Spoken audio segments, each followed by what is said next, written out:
우리 함께 예배 드리는 분들 서로 바라보며 인사하겠습니다. 많은 은혜 받으시기 바랍니다. 많은 은혜 받으시기 바랍니다. 추석 명절 지내고 있습니다. 고유 명절인 설날이나 추석이 되면 다들 고향으로 내려가듯이 유대인들은 3대 명절, 유월절, 오순절, 초막절이 되면 예루살렘으로 올라갑니다. 유대인들이 예루살렘에 모이는 이유는 그곳에 제사를 드리는 성전이 있기 때문입니다. 오늘 본문 5장 1절의 말씀을 다 함께 읽어보겠습니다. 그 후에 유대인의 명절이 되어 예수께서 예루살렘에 올라가시니라. 1절에는 유대인의 명절이라고만 기록을 하고 어떤 명절인지는 기록하지 않습니다. 1절이 말해주는 것은 명절을 보내기 위해 많은 유대인이 모였을 그때 놀라운 하나의 사건이 일어났다라는 겁니다. 예수님도 명절을 지키기 위해 예루살렘에 올라가셨습니다. 예루살렘에 올라가신 예수님은 마치 누구를 만나기로 약속한 것처럼 목적지가 정해져 있는 사람처럼 그곳을 찾아가십니다. 그곳이 어디입니까? 우리 요한복음 5장 2절의 말씀을 같이 읽어보겠습니다. 예루살렘에 있는 양문 곁에 히브리 말로 베데스다라 하는 못이 있는데 거기 행각 5이 있고, 예수님은 양문 곁에 있는 베데스다 연못에 방문을 하셨습니다. 이 양문이라는 것은 문이 양쪽에 있다라는 것이 아닙니다. 양문은 그 말 그대로 양의 문을 말합니다. 사람들이 제사를 드리기 위해 희생 제물인 양을 데리고 올 때 통과하는 문이 양문이었습니다. 그 양문 곁에는 베데스다 연못이 있었습니다. 이 베데스다의 히브리어 원어는 베이트 헤세드입니다. 베이트 헤세드는 이 두 단어가 합쳐진 말입니다.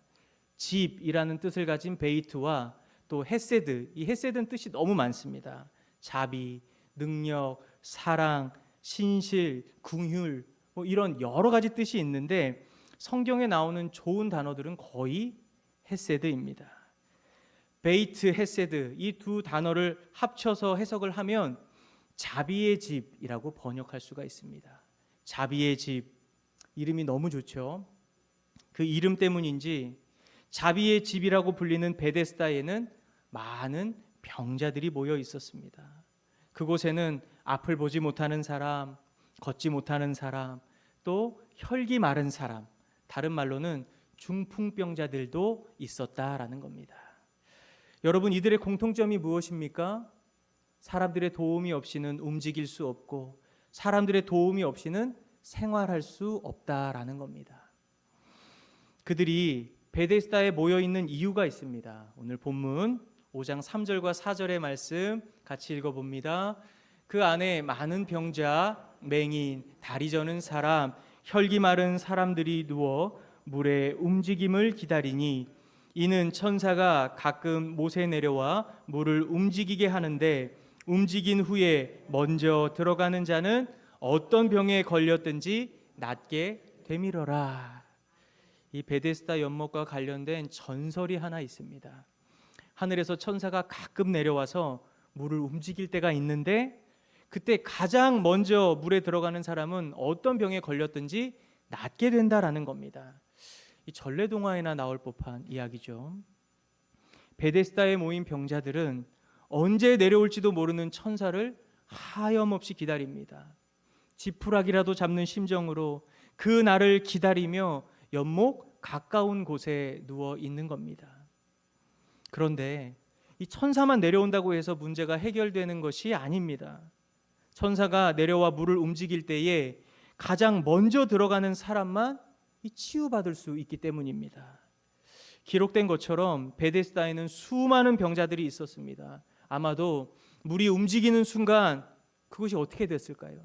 아마도 아수라장이 됐을 겁니다. 서로 밀치고 몸싸움을 하면서 자신이 먼저 들어가려고 몸부림을 쳤을 겁니다. 베데스다의 뜻은 자비의 집인데 그 이름만 그렇지 실상은 전혀 자비롭지 못한 곳이었습니다. 그곳에서 치유받을 수 있는 확률은 낙타가 바늘구멍에 들어가는 것처럼 거의 가능성이 보이지 않습니다. 그런데도 많은 병자가 그곳에 모여 있었던 것은 그들이 품을 수 있는 유일한 희망이 그것 말고는 아무것도 없었기 때문입니다. 하염없이 기다리다 보면 혹시나 모를 행운이 나에게도 찾아오지 않을까. 이 병자들은 그날만을 한없이 기다렸을 겁니다. 오늘 본문에 등장하는 38년 된 병자도 그곳에서 그날을 한없이 기다렸습니다. 치유될 수만 있다면 38년이 아니라 40년, 50년도 기다릴 것 같습니다. 베데스다 연못은 놀랍게도 지금을 살아가는 우리의 자화상을 그대로 보여주는 곳입니다. 세상의 많은 사람들은 그 날을 기다립니다. 그 날은 무슨 날일까요? 간절히 소원하는 일이 이루어지는 날입니다. 그 날이 오면 지금보다 더 행복할 거라고 생각합니다. 그 날이 오면 지금보다 더 편안할 거라고 생각합니다. 무한 경쟁과 자본주의 시대를 살아가는 사람들에게 세상은 늘 이렇게 외칩니다. 지금보다 더 넓은 집에 살면, 더 높은 지위에 오르면, 더 높은 연봉을 받으면, 지금보다 더 성공하면 행복하고 편안하게 살게 될 거다. 이렇게 말합니다. 그 미혹에 빠진 사람들은 더 열심히 노력하며 살지만 무엇을 위해 사는지, 무엇을 이루며 사는지도 분별하지 못합니다. 오직 그날을 위해 소원하는 그날이 오기만을 기다리며 살아가는 겁니다. 마치 브레이크가 고장난 열차와 같은 모습입니다. 어디로 가는지도 모른 채 계속 앞으로만 나아가는 모습입니다. 이 쾌락 적응이라는 말이 있습니다. 이 심리학에서 사용하는 용어입니다. 한 방송에서 실험을 했는데 꿈에 그리던 멋진 자동차, 그 자동차를 구입한 사람을 만나 그 사람을 인터뷰했습니다. 지금 오랫동안 그 소원하던 자동차를 구입했는데 기분이 어떠냐고 이렇게 물어봤어요. 그러자 그 사람은 막 환하게 웃으면서 지금 기분이 날아갈 것 같다고, 아침마다 차만 보면 그냥 심장이 두근거리고 살아있는 것 같은 느낌을 받는다고, 이렇게 기분 좋아서 말했습니다. 인간의 뇌는 자신이 원하는 것이 성취될 때 쾌락을 느끼게 하는 이 신경 물질이 나온다고 합니다. 문제는 그 쾌락을 느끼는 기간이 그렇게 길지 않다라는 겁니다. 길면 3달, 짧으면 1달입니다.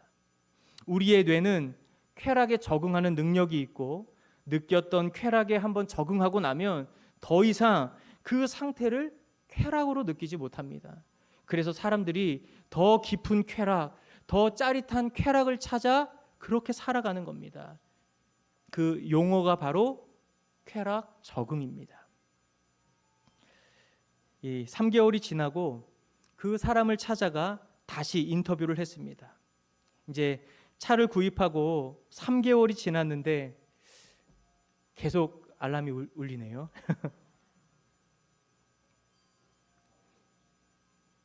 네. 3개월이 지나고 이제 그 사람을 다시 찾아가서 이제 인터뷰를 했습니다. 차를 구입한 지 이제 3개월이 지났는데 아직도 그 구입한 차를 보면 설레고 기분이 좋은지를 물었습니다. 그 사람 뭐라고 대답했을까요? 새 차를 사고 난 다음에 느꼈던 설렘, 그 두근거림 더 이상 느껴지지도 않고 매달 차 할부금 내는 게 너무 부담스럽고 이 숨만 쉬어도 나가는 돈이 너무 많다고 차가 이제는 짐처럼 느껴진다, 이렇게 말했습니다.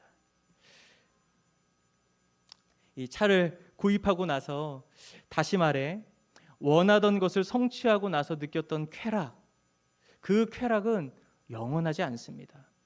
행복감은 잠깐입니다. 넓은 집에 살아도, 높은 지위에 올라도, 성공한 삶을 살아도 시간이 지나면 다 시시해지는 겁니다. 여러분, 이 제 말이 아닙니다. 이 전도서를 기록한 솔로몬, 세상의 모든 것을 가지고 누려본 솔로몬이 뭐라고 말합니까? 헛되고 헛되며 헛되니 모든 것이 헛되도다. 이런 비유를 하죠. 바람을 잡으려는 것이로다. 여러분, 바람 잡을 수 있습니까? 이렇게 하면 바람이 잡혀요? 안 잡힙니다. 허무하게 적응되어 버리는 쾌락을 위해 그날만을 기다리며 살아가는 사람들이 얼마나 많은지 모릅니다. 이 대한민국은 현대판 베데스다입니다. 이미 보신 것처럼 베데스다에서 치유를 받으려면 어떻게 해야 합니까? 방법은 하나입니다. 1등이 되어야 합니다. 왜 1등 되어야 합니까? 천사가 내려와 물을 움직일 때 가장 먼저 들어간 사람만 치유를 받을 수 있기 때문입니다. 그런데도 이것이 무슨 자비의 집입니까? 이 경쟁의 집이죠. 대한민국 사회를 일컬어 팔꿈치 사회라고 표현하기도 합니다. 이 대한민국은 팔꿈치로 이 서로를 밀치면서 살아가는 경쟁 사회라는 겁니다. 이제 우리 자녀들이 곧 수능을 보는데 이 수능 자체가 경쟁이죠. 성적순으로 줄을 쫙 세우고 성공과 실패를 나누는 겁니다.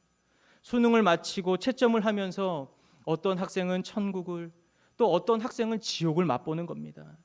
이 올림픽에서 동메달 딴 사람은 너무 기뻐합니다. 그런데 누가 아쉬워하죠? 올림픽 잘 모르세요? 누가 아쉬워합니까? 은메달 딴 사람입니다. 은메달을 딴 사람의 이 얼굴에는 아쉬움이 가득합니다. 조금 더 노력할 걸, 죽기 살기로 해볼 걸, 그랬으면 금메달이 내 거였을 텐데, 이렇게 껄껄껄 하면서 아쉬워하는 겁니다. 생각해 보세요. 은메달 세계 랭킹 2위가 된 겁니다. 세상에 얼마나 귀하고 값진 것인데 그럼에도 불구하고 아쉬워하는 겁니다. 1등만 의미가 있는 세상, 대한민국의 사회상을 그대로 보여주는 겁니다. 이 노원구에 로또 1등만 수십 번 나온 이 로또 대박집이 있습니다. 제가 또 이렇게 말씀드리면 검색을 하시는 분들이 계신데, 토요일에 차를 타고 그곳을 지나가면 이 장관을 볼 수가 있습니다. 뱀이 꽈리를 틀고 있는 것처럼 셀 수도 없을 만큼 로또를 사기 위한 긴 줄이 있어요. 어디부터가 줄이고 어디까지가 줄인지 가늠할 수가 없습니다. 그곳에서 몇 시간 동안 줄을 서는 사람들, 그 사람들의 마음에는 어떤 기대가 있는 겁니까? 1등이라는 희망을 품고 있는 겁니다. 로또 1등에 당첨될 확률 연구해 보니까 그 확률이 800만 분의 1이라고 합니다. 거의 당첨될 확률이 없는 거죠. 그런데도 나는 1등에 당첨될지도 몰라. 그렇게 1등에 대한 기대가 있는 거예요. 1등만 되면 행복할 거라고, 인생 역전될 수 있다고, 그런 기대가 있으니까 더운 여름에도 추운 겨울도 아랑곳하지 않고 몇 시간을 줄 서서 그렇게 로또를 사는 겁니다. 이 바라기는 우리 성도님들 그 로또 사다가 서로 마주치지 않기를 바랍니다. 로또를 사려는 긴 행렬, 베데스다에서 물이 움직일 때 가장 먼저 들어가려는 병자들, 이 목적 동일합니다. 1등 되는 겁니다. 이것이 세상이 말하는 성공이고 기준입니다. 그렇다면 예수님을 인격적으로 만나고 예수님을 구주로 믿고 살아가는 저와 여러분은 어떤 삶, 어떤 인생을 살아야 하겠습니까? 오늘 말씀에 그 답이 있습니다. 요한복음 5장 9절의 말씀 다 함께 읽어봅니다. 그 사람이 곧 나아서 자리를 들고 걸어가니라. 이 날은 안식일이니. 예수님을 만난 사람은 즉시 그 자리를 털고 일어나 베데스다를 떠났습니다. 다시 말해 헛된 기대를 가지고 살아가는 베데스다에 더 이상 머물지 않았다라는 겁니다. 머물 이유도 없는 것이죠. 사랑하는 여러분, 이 구원의 삶은 나의 베데스다를 떠날 때 시작되는 겁니다. 나의 소원, 나의 기대, 나의 목적이 전부였던 베데스다를 떠나 나를 부르신 곳을 향해 자리를 들고 걸어가는 것, 이것이 바른 신앙생활이고 구원받은 삶의 모습입니다. 구원받은 우리는 삶의 기준과 방향이 이전과는 완전히 달라진 사람들입니다. 세상에서 1등 되려고 살아가는 것 아무 의미가 없는 것이에요. 구원을 받았음에도 세상 피라미드 정점에 올라가려는 것은 내가 걸어가야 할 그 부르심의 길, 소명과 사명의 길을 부정하는 겁니다. 세상의 철학, 지식, 풍조, 소문과 같은 것들은 예수님을 믿고 사는 우리에게 그 어떠한 기준이 될 수가 없습니다. 마라톤 중계 영상을 보면 수많은 이 참가자들이 출발선 앞에서 딱 대기하다가 땅 소리가 울리면 일제히 출발합니다. 이제 그런 장면들 다 많이 보셨을 거라고 생각합니다. 그리스도인이 살아가야 하는 인생의 방향은 한 출발선 앞에서 경쟁하듯 한 방향을 향해 앞으로 나아가는 것이 아닙니다. 우리 각자에게 주신 소명과 사명이 있기 때문입니다. 여러분, 이 머릿속에 동그라미를 한번 그려보시기 바랍니다. 그리고 그 원 안에 예수님이 계신 거죠. 예수 그리스도가 우리의 중심인 겁니다.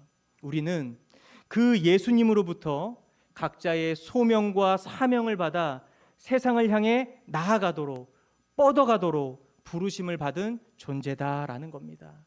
우리 그림을 한번 보여주시면 좋겠습니다.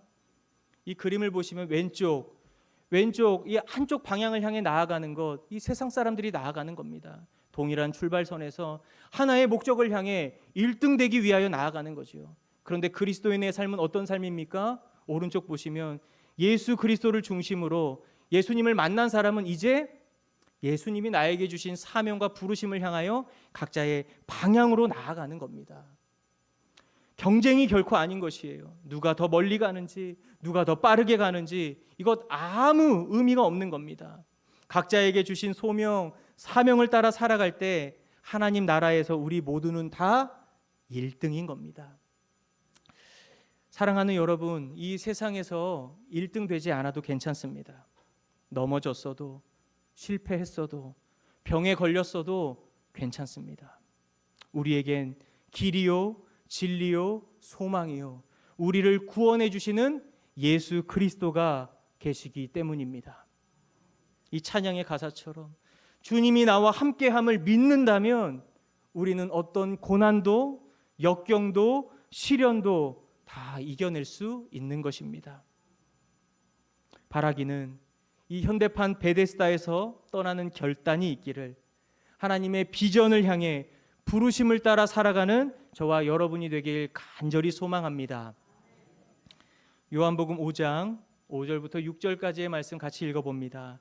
거기 38해 된 병자가 있더라. 예수께서 그 누운 것을 보시고 병이 벌써 오래된 줄 아시고 이르시되 내가 낫고자 하느냐. 5절을 보시면 38해 된 병자라고만 소개가 됩니다.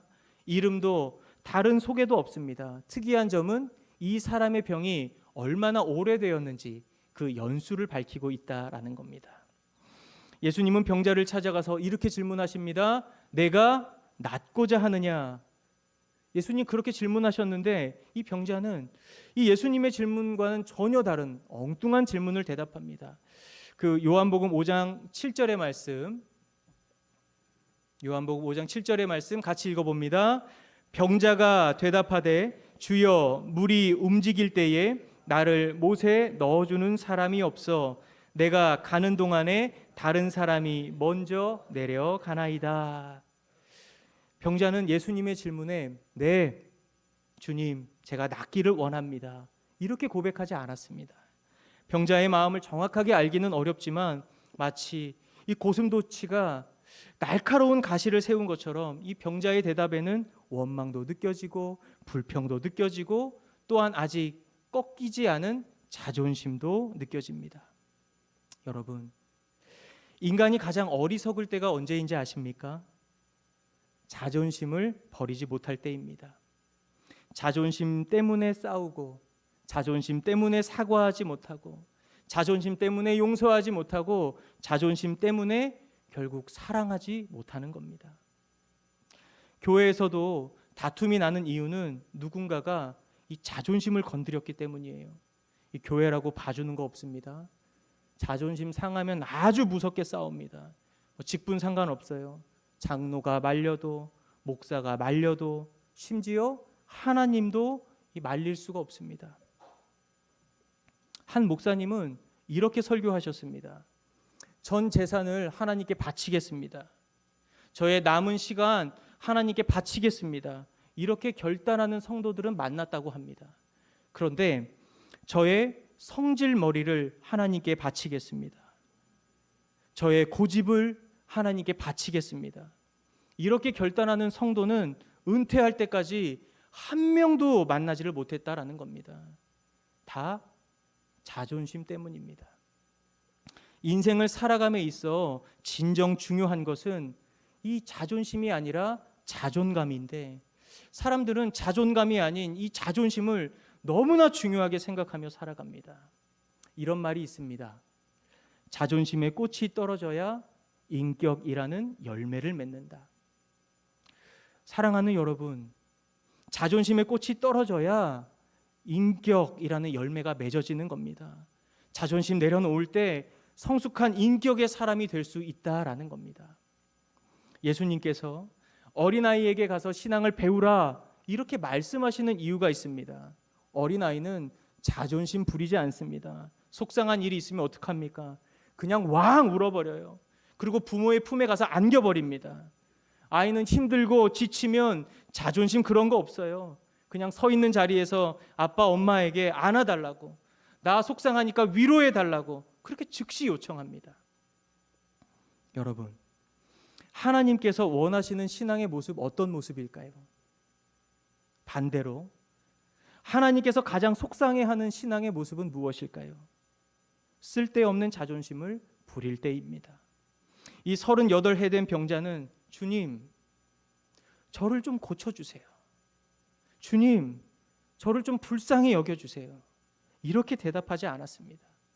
내가 이런 처지가 된 것은 물에 넣어줄 단 한 사람이 없었기 때문이라고, 그 누구도 나를 도와주지 않았기 때문이라고 원망과 불평과 억울함만을 호소하고 있습니다. 우리에게도 이런 모습이 있을 수 있습니다. 그러나 하나님 앞에서 이런 자존심을 세우는 것 사실 아무런 의미가 없는 겁니다. 하나님은 우리의 모든 상황을 이미 알고 계시기 때문입니다. 신앙생활 가운데 영적 돌파가 일어나고 하나님의 이 기적과 역사가 일어나려면 먼저는 자존심의 문제가 해결되어야 합니다. 이 신앙생활은 자존심으로 하는 것 아닙니다. 하나님 앞에 그 자존심 다 내려놓고 두 손 들고 항복하며 나아갈 때, 그때 역사와 기적이 일어나는 것입니다. 하나님 앞에서 나의 자존심을 버려야 하는 중요한 이유가 있습니다. 나의 자존심을 죽여야 내 안에 계신 예수 그리스도가 사시기 때문입니다. 내가 살면 주님은 죽는 것이에요. 반대로 내가 죽으면 주님이 사는 겁니다. 나는 죽고 주님이 사시는 이 놀라운 역사는 나의 자존심을 깨트릴 때 나타나는 겁니다. 향유 옥합이 깨질 때 그곳에 향기로 가득 채워지듯이 나의 자존심이 깨트려지면 내 안에 계신 예수님의 향기가 우리의 인생 가운데 진하게 드러나게 되는 겁니다. 여러분, 어떤 성도입니까? 하나님 앞에서 자존심을 세우는 성도입니까? 자존심이 깨어진 성도입니까? 이 시간 스스로 질문해 볼 수 있기를 바랍니다. 또한 이 설교를 들으면서 나의 자존심을 주께 바칩니다. 주님 앞에 나의 자존심을 깨트립니다. 이렇게 결단하는 은혜가 있기를 주님의 이름으로 축복합니다. 마지막입니다. 38년 된 병자가 이 치유받은 사건은 서두에 말씀드린 대로 명절 기간 중에 일어난 사건입니다. 성경은 유대인의 명절이라고만 기록하고 있기 때문에 어떤 명절인지는 알 수가 없습니다. 본문은 어떤 명절인지는 밝히고 있지 않지만 정확하게 밝히고 있는 것이 하나 있습니다. 요한복음 5장 9절의 말씀입니다. 함께 읽어봅니다. 그 사람이 곧 나아서 자리를 들고 걸어가니라. 이날은 안식일이니. 병자를 고친 날이 언제라고요? 네, 안식일이었다는 겁니다. 예수님께서는 유대인들이 모이는 명절에, 그것도 많은 사람의 이목이 집중되는 안식일에 하필 병자를 고쳤던 겁니다. 본문 이후의 말씀을 계속 살펴보면 유대인들은 38해 된 병자가 치유된 것 관심을 두지 않아요. 38년 동안 앓았던 병을 예수님께서 말씀으로 명령하여 고쳐주셨는데 그 권위와 능력에는 전혀 놀라지 않고 예수님께서 안식일에 병을 고쳤다, 저 사람이 안식일에 자리를 들고 걸어갔다, 이것을 고발하며 본격적으로 예수님을 박해하기 시작합니다. 여러분, 이 안식일이 어떤 날입니까? 안식일은 사람을 위한 날이죠. 성경이 말하는 안식, 그 원형의 모습은 에덴 동산의 모습입니다.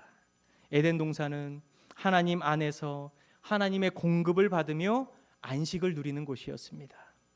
그러나 아담이 범죄한 이후부터 모든 인류는 에덴의 안식을 누릴 수 없었습니다. 이 하나님과 인간과의 관계가 죄로 인해 끊어졌기 때문입니다.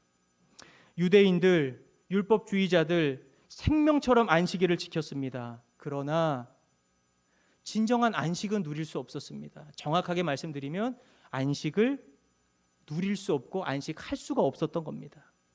아직 이 하나님과의 관계가 회복되지 않았기 때문입니다.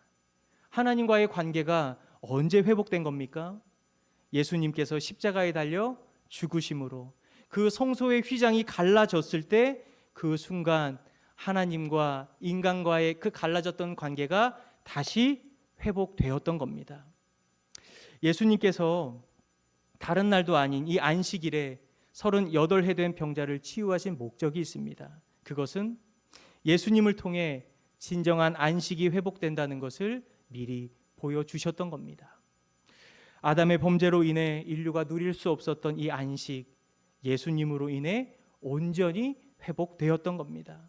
예수 그리스도를 믿음으로 하나님과 연결된 자에게 주시는 가장 큰 은혜와 복은 안식의 복입니다. 이 안식의 복을 다 누리는 삶이 되시길 주님의 이름으로 축복합니다. 여러분, 이 안식과 쉼을 잘 구별하셔야 합니다.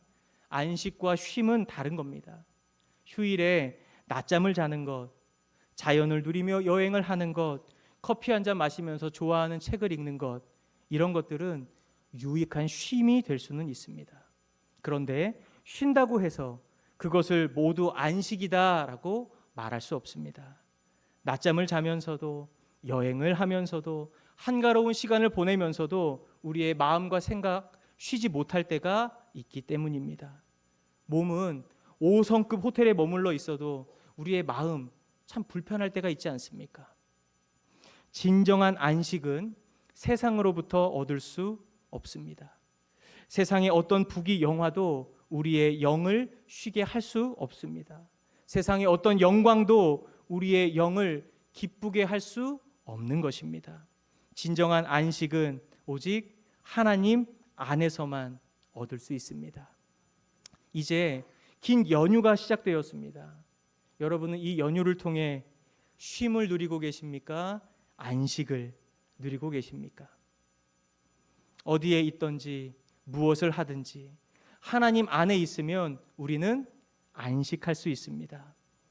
이 명절 슬기롭게 보내는 방법, 마음과 생각을 지키는 방법, 하나님 안에서 하나님이 주시는 안식을 깊이 누리는 것입니다. 바라기는 명절 기간 보내며 하나님이 주시는 안식, 하늘로부터 임하는 평강이 저와 여러분의 심령 가운데 충만하기를 축복합니다. 이제 결론을 맺겠습니다. 오늘 설교의 제목은 38해 된 병자와 예수입니다. 38년간 병으로 인해 고통받았던 한 사람, 아무도 도와주지 않아 외로웠고 가슴에는 이 원망이 가득했던 한 사람, 자존심으로 하루하루를 그저 버티며 살았던 한 사람에게 누가 찾아오십니까? 네? 예수님이 찾아오십니다. 예수님을 만나기 전에는 그저 38해 된 병자, 그 다음 해는 39해 된 병자였겠지만 그의 삶에 예수님이 찾아오셨을 때 그는 치유받은 사람이 되었고 베데스다를 떠난 사람이 되었습니다. 오늘 이 말씀의 결론을 본문 6절의 말씀으로 맺기를 원합니다. 요한복음 5장 6절의 말씀 다 같이 읽어봅니다. 예수께서 그 누운 것을 보시고 병이 벌써 오래된 줄 아시고 이르시되 내가 낫고자 하느냐. 우리가 주목해서 보아야 하는 두 개의 단어가 있습니다. 첫 번째는 보시고입니다. 그리고 두 번째는 아시고입니다. 보시고 아시고. 예수님은 병자를 보셨고 아셨습니다. 그것이 끝이 아닙니다. 그 사람을 찾아오셨고 치유해 주셨고 베데스다를 떠나 진정한 자유의 삶을 살게 하셨습니다. 이곳에 계신 한 사람의 인생을 주님은 바라보고 계십니다. 또한 주님은 우리의 인생을 알고 계십니다. 나의 한숨도, 아무도 알아주지 않는 탄식도, 나의 괴로움과 고통도 이미 알고 계십니다. 베데스다의 주님이 찾아오신 것처럼 나를 보시고 나를 아시는 주님은 우리가 살아가는 삶의 현장에 찾아오십니다. 바라기는 오늘 이 예배의 자리, 주님을 바라보며 나아가는 이 시간이 나를 찾아오시는 예수님을 만나는 시간이 되기를 바랍니다. 주님 만나시고 주님이 베푸시는 은혜 가운데 회복과 치유가 임하는 시간, 우리의 삶 가운데 놀라운 평안, 안식이 임하는 시간이 되기를 주님의 이름으로 축원합니다. 우리 이 시간 말씀을 기억하며 함께 기도하겠습니다.